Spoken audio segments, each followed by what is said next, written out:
Dark gathering episode number 5।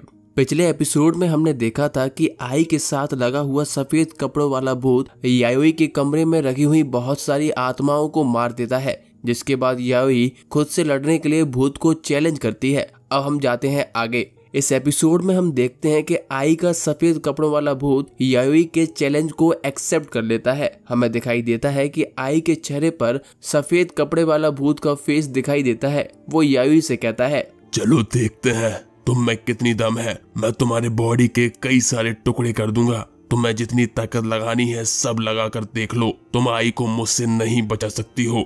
ऐसा बोलकर आई का चेहरा नॉर्मल हो जाता है। आई की आंखों में वापस से स्टार बन जाता है। केटारो बहुत ही ज्यादा डरा हुआ होता है। केटारो सोचता है चलो अभी के लिए हम सेफ हैं। तभी यायोई केटारो को आई को अपने कमरे से बाहर लेकर आ जाती है, जिस पर केटारो कहता है क्या हुआ। यायोई कहती है कि गॉड वाले भूत ने मेरे कमरे में रखी हुई सारी आत्माओं को नुकसान पहुंचाया है, जिससे उनके बीच का पावर सिस्टम बिगड़ गया है। अब सभी आत्माएं एक दूसरे पर हमला करेंगी और एक दूसरे को खा जाएंगी, और ये तब तक चलेगा जब तक कोई एक ना बच जाए। हम देखते हैं कि सभी आत्माएं एक दूसरे से लड़ने लगती हैं। उन सभी की चीखें सुनकर केटारो बहुत ज्यादा डर जाता है, पर थोड़ी देर बाद सब शांत हो जाता है। जैसे ही यायोई गेट खोलती है उसे टेबल पर एक डॉल मिलती है। यायोई कहती है ये अब एक ग्रेजुएट आत्मा बन गई है, जिस पर केटारो उससे ग्रेजुएट का मतलब पूछता है। हम देखते हैं कि तभी केटारो का फोन बजता है, जिस पर यायोई का फोन आ रहा होता है।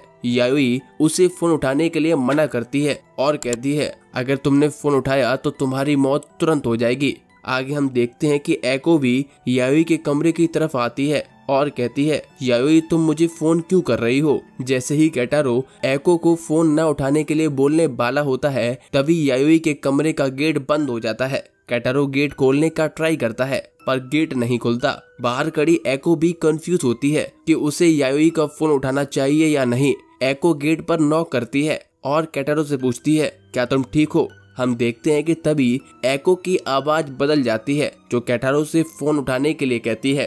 केटारो समझ जाता है कि ये एको की आवाज नहीं है। हम देखते हैं कि यायोई उस डॉल को कैद करने की कोशिश कर रही होती है। जैसे ही एको फोन उठाने वाली होती है, हम देखते हैं कि यायोई डॉल को एक बैग में कैद कर लेती है और उसके रूम का दरवाजा खुल जाता है। इसके बाद केटारो एको को फोन उठाने से रोक लेता है। यायोई केटारो से कहती है अब तुम समझ गए होगे कि ये आत्मा कितनी पावरफुल है। ये आत्मा मेरे रूम से ग्रेजुएट हुई है। यहाँ पर ग्रेजुएट का मतलब जैसे इंसान कॉलेज पास कर लेता है, वैसे ही आत्मा जब और ज्यादा स्ट्रांग हो जाती है तब उसे ग्रेजुएट बोला जा रहा है। यायोई आगे बताती है इन आत्माओं को मैं अपने रूम में कैद करके नहीं रख सकती हूँ। एक आत्मा मेरे घर से 5 घर दूर तक लोगों को कंट्रोल कर सकती है, इसीलिए मैं इसे कहीं दूर ही रखती हूँ। यायोई कहती है आज के लिए बहुत हो गया, हम अब कल बात करेंगे।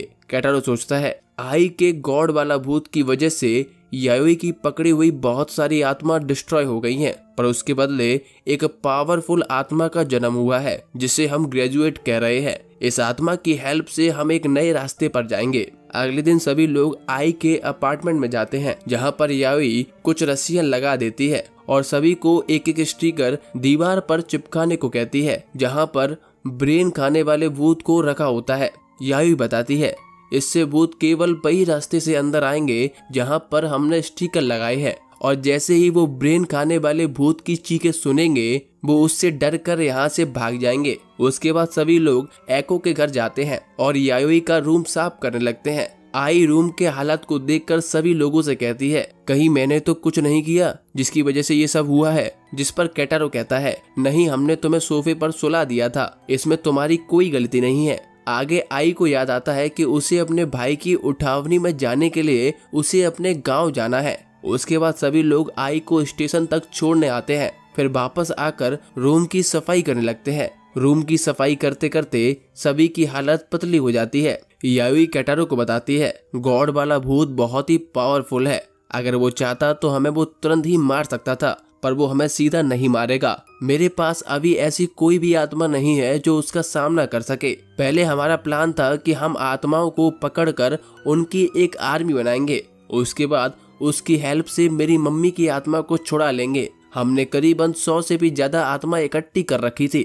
हम इन आत्मा में अपना कोई बॉडी पार्ट मिलाकर खुद को उससे बचा सकते थे। मेरे पास अभी एक ही आत्मा है जो हम तीनों की रक्षा कर रही है। ये हमें दूसरे भूतों से बचा लेगी, पर कल के बाद से हमारे पास कोई भी आत्मा नहीं बची है। हमें सबसे पहले आत्माओं को इकट्ठा करना पड़ेगा, जिससे हम गॉड वाले भूत से लड़ सकते हैं, और जिसने मेरी मम्मी की आत्मा को पकड़ रखा है उसे भी हरा सकते हैं। इससे हम आई को भी बचा लेंगे। ये सुनकर केटारो कहता है, बाकी सब तो मैं समझ गया, पर भूतों की आर्मी खड़ा करना बड़ा ही मुश्किल काम होगा। वैसे हमें कितने भूतों की जरूरत पड़ेगी? क्या हमें वही करना चाहिए जो हम अब तक करते आ रहे हैं? केटारो की बात का जवाब देते हुए यायु बताती है, मैंने इससे पहले भी एक और गॉड जितनी पावरफुल आत्मा को मारा है। ये सुनकर एको और केटारो दोनों चौंक जाते हैं। यायु बताती है, सभी गॉड अलग अलग रैंक के होते हैं। मुझे उस गॉड को मारने के लिए 3 ग्रेजुएट आत्मा की जरूरत पड़ी थी, पर अगर हम आई के गॉड वाले भूत को पकड़ना चाहते हैं तो हमें कम से कम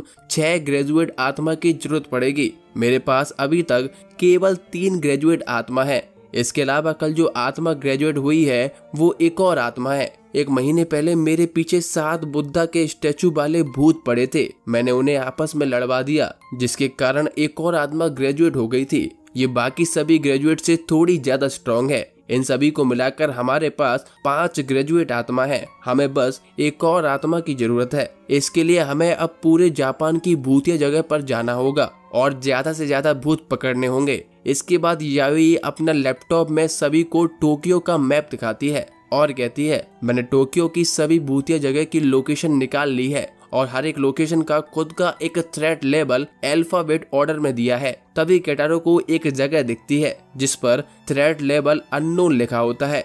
याओई बताती है, हो सकता है ये जगह एकदम इजी हो, या हो सकता है कि इसका थ्रेट लेबल SSS हो, जो कि सबसे खतरनाक है। ये सुनकर केटारो डर जाता है। याओई कहती है, हम सबसे पहले टोक्यो को कवर करेंगे, उसके बाद पूरे जापान की भूतिया जगह पर जाएंगे। याओई कहती है कि अगर हम टोक्यो की इन 24 जगहों की आत्मा को पकड़ लें तो हम पक्का गॉड वाले भूत को हरा देंगे।